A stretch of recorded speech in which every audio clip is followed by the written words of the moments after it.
Assalamualaikum warahmatullahi wabarakatuh.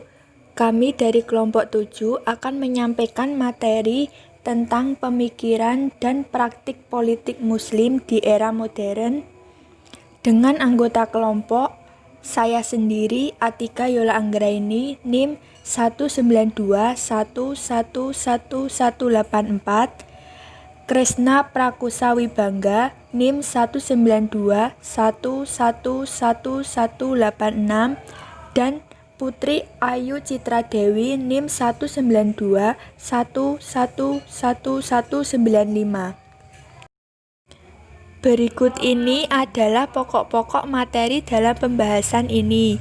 Yang pertama, pemikiran politik. Yang kedua, pandangan pemikiran Muslim modern Abu A'la Maududi. Yang ketiga, pemikiran Muhammad Hussein Haikal. Yang keempat, pemikiran Muhammad Abduh. Yang kelima, pemikiran Rasid Ridho. Yang keenam, pemikiran Mahmud Saltut. Pemikiran politik. Mencermati perkembangan pemikiran politik masa modern, gerakan pembaharuan pemikiran Islam mulai terindikasi pada masa Jamaluddin Al-Afghani dan oleh Muhammad Abduh. Pembaruan tersebut semakin ditegaskan dengan konsep rasionalismenya.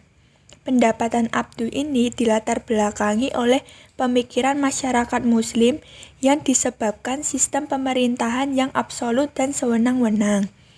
Nampaknya pemikiran Abduh ini juga akibat interaksinya dengan pemikiran Barat. Seperti kita tahu, Abduh pernah beberapa tahun dibuang dan ditinggal di Perancis bersama gurunya Jamaluddin Al-Afghani. Dia yakin dengan mengadakan reformasi bagi umat akan memberi nuansa penafsiran baru terhadap cara pikir umat Islam. Pandangan pemikiran Muslim modern Abu A'la Maududi. Abu A'la al-Maududi, salah seorang pemikir Muslim modern, menyebutkan bahwa legislatif adalah lembaga yang dalam terminologi fikih lama dikenal dengan ahal wal al-ad. Lembaga legislatif atau majelis syura menurut Al-Maududi mempunyai beberapa fungsi. Pertama, menegakkan tata atur Allah dan Rasul-Nya dalam bentuk susunan dan pasal demi pasal secara terperinci, termasuk membuat definisi-definisi yang relevan untuk mengundangkannya. Kedua, menafsirkan Al-Quran dan As-Sunnah ketika memiliki makna lebih dari satu dan dicari yang tepat untuk menempatkan dalam undang-undang. Ketiga, menegakkan hukum-hukum suatu masalah yang tidak diisyaratkan oleh Al-Quran dan As-Sunnah. Akan tetapi, jika telah ada buku-buku fikih yang mengupasnya, lembaga legislatif bertugas untuk menganut salah satu di antaranya. Keempat, membuat rumusan hukum tanpa batas untuk masalah yang tidak ditentukan. Hukumnya dasarnya oleh Al-Quran sepanjang tidak bertentangan dengan jiwa dan semangat syariat. Selanjutnya adalah pemikiran Muhammad Hussein Haikal.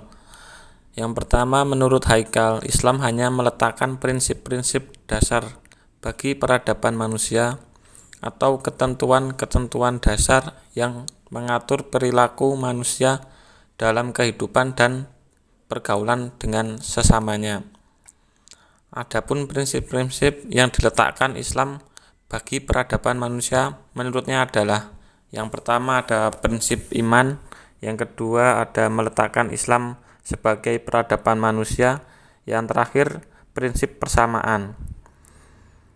Umat Islam bebas menganut sistem pemerintahan yang bagaimanapun asalkan sistem tersebut menjamin persamaan antara para warga negaranya, baik hak maupun kewajiban, dan juga di muka hukum dan pengelolaan urusan negara diselesaikan atas syura atau bisa disebut dengan musyawarah, dengan berpegang pada tata nilai moral dan etika yang diajarkan Islam bagi peradaban manusia.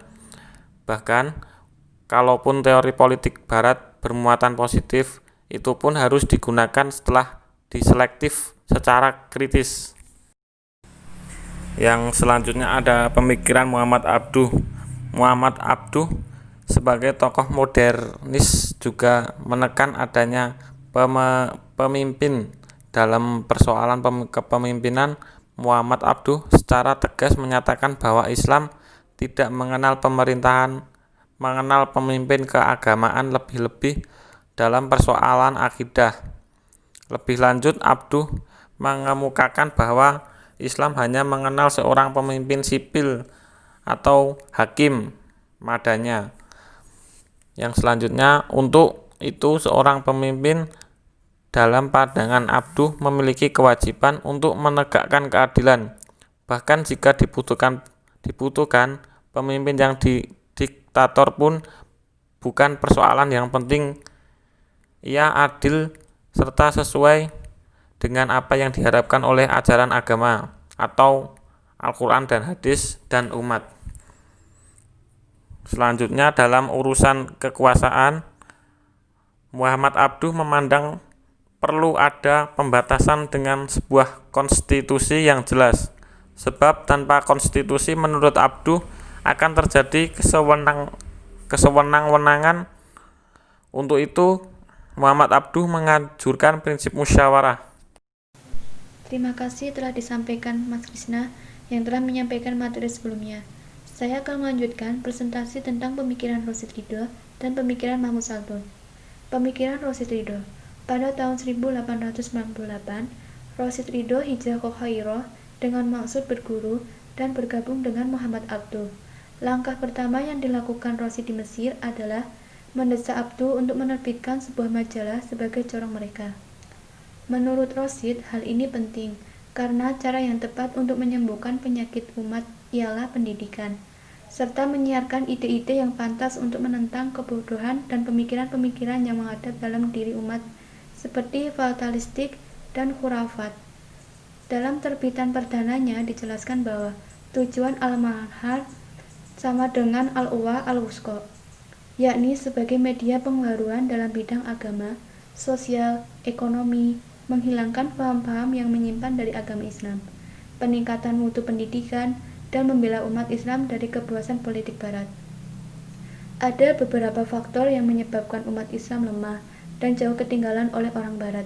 Di antaranya, Islam telah memasuki ajaran-ajaran yang nampak Islam, tetapi sebenarnya bukan. Menurut Rosyid Ridho, umat Islam dapat mengejarkan ketinggalannya dari bangsa Eropa jika mereka kembali kepada ajaran Islam sebenarnya sebagaimana yang telah diajarkan Nabi Muhammad SAW dan dipraktekkan oleh sahabat. Ijtihad adalah modal awal demi keberlangsungan syariah Islam yang memenuhi seluruh kebutuhan kebaruan karena syariat Islam adalah syariat penutup dari Tuhan. Dan hikmah dari semua itu adalah bahwasanya Allah SWT telah menyempurnakan agama ini dan menjadikan agama yang universal antara ruh dan jasad, dan memberikan kesempatan pada umatnya untuk beristihad yang benar dan mengambil istinbat. Pemikiran Mahmud Saltun. Beliau dilahirkan pada tahun 1893 di Desa Munyah, Bani Mansur, Provinsi Buhairah di Mesir. Sejak kecil, Saltun memperlihatkan kesungguhan dan keuletan dalam bertafahul fiddin atau belajar Islam. Syekh Mahmud Saltun merupakan seorang yang selalu menggeluti dunia dengan aktivitas keagamaan, keilmuan pengetahuan, kemasyarakatan, dan juga perjuangan politik. Tidak mengherankan, ketika masih muda, ia sudah dikenal dan dianggap sebagai seorang ahli fikih besar. Menurut Saltun, tidak ada kewajiban taat kepada seseorang meskipun raja atau kepala negara. Kalau ternyata maksiat kepada Allah, zalim terhadap umat atau rakyat, menyimpan dari hukum, serta memakan harta dan hak-hak manusia dengan batil, ini termasuk maksiat yang terbesar di sisi Allah. Sistem pengangkatan dan kekuasaan khalifah. Dalam masalah kenegaraan, salah satu tugas umat Islam yang terpenting adalah memilih kepala negara atau khalifah dengan jalan musyawarah. Umat Islam berhak memilih orang-orang yang akan memegang kekuasaan secara langsung sebagai wakilnya, baik secara perseorangan maupun kelompok. Sebab umat secara keseluruhan tidak akan melakukan aktivitasnya secara langsung. Menurut Saltut, tidak semua orang bisa menjadi khalifah. Ada 2 syarat yang dapat diangkat menjadi khalifah, yaitu terpuji tingkah laku dan adil. Sekian presentasi dari kelompok kami, kurang lebihnya mohon maaf. Wabillahi taufiq wal hidayah. Wassalamualaikum warahmatullahi wabarakatuh.